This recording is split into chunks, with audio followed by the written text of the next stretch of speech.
लेकिन उनके खिलाफ एक साजिश की गई और उस साजिश के नतीजे में दोबारा मुल्क को एक ऐसे बदबख्त इमरानी टोले के सुपुर्द किया गया जिसने 4.25 सालों में मुल्क को दोबारा उस नहज पे लेके आ गए कि आज हम इस सूरत हाल से दो चार हैं।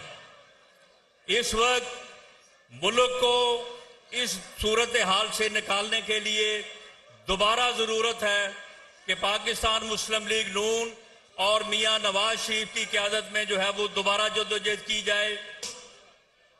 जज्बे का इजहार किया है। इंशाअल्लाह ताला पाकिस्तान मुस्लिम लीग नून इस बहरान से पाकिस्तान को निकालेगी। यहाँ पे महंगाई भी खत्म होगी, लोड शेडिंग भी खत्म होगी और दहशतगर्दी का भी खात्मा होगा इंशाअल्लाह ताला अनकरीब मुस्तकबिल में।